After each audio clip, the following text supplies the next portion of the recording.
তরুণদের মধ্যে ট্রল এবং ব্যঙ্গ বিদ্রুপ করা এটি আজকাল প্রতিষ্ঠিত কালচারে পরিণত হয়েছে। এ বিষয়ে ইসলাম কি বলে? খুবই গুরুত্বপূর্ণ একটি বিষয়। বিশেষ করে আমাদের তরুণদের মধ্যে ব্যাপকভাবে দেখা যায় সোশ্যাল মিডিয়াতে আমরা একে অন্যকে নিয়ে ট্রল করি, ব্যঙ্গ করি, বিদ্রুপ করি, হাসাহাসি করি।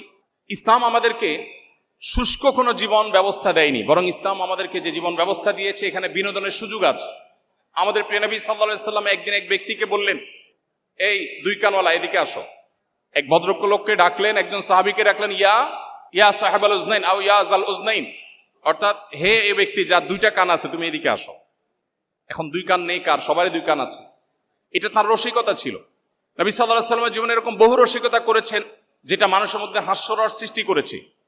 এবং ইসলাম বিনোদনকে অ্যাপ্রিসিয়েট করে, অ্যালাউ করে। মানুষের বেঁচে থাকার জন্য বিনোদনের প্রয়োজন আছে, কিন্তু বিনোদনের নামে আপনি কাউকে নিয়ে ট্রল করা, কাউকে রোস্ট করা, কাউকে অপমান করা, কাউকে হেয় করা, এটা কোন অবস্থা ইসলাম অ্যালাউ করে না।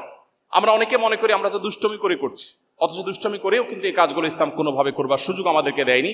এবং এইভাবে একটা সমাজে মানুষের মধ্যে অন্যের ক্ষতি করার বিষয়টি যে অপরাধ, সে ধারণায় আস্তে আস্তে বিলুপ্ত করে ফেলে। এই জন্য একজন মুসলিম তরুণ কোন অবস্থাতে কাউকে নিয়ে ট্রল, ব্যঙ্গ, বিদ্রুপ করতে পারেন না। আপনি কারো সমালোচনা করার প্রয়োজন হলে কোরআন সমালোচনার মূলনীতি বলে দিয়েছে, আপনি সমালোচনা করতে পারেন, গঠনমূলক আলোচনা করতে পারেন, কিন্তু কাউকে নিয়ে আপনি হাসির পাত্রে পরিণত করবেন, কাউকে অপমান অপদস্থ করবেন, এটা কি ইসলাম কোনো অবস্থাতে জায়েজ করেনি। অতএব একজন মুসলিম হিসাবে এটা আমাদেরকে খেয়াল রাখতে হবে।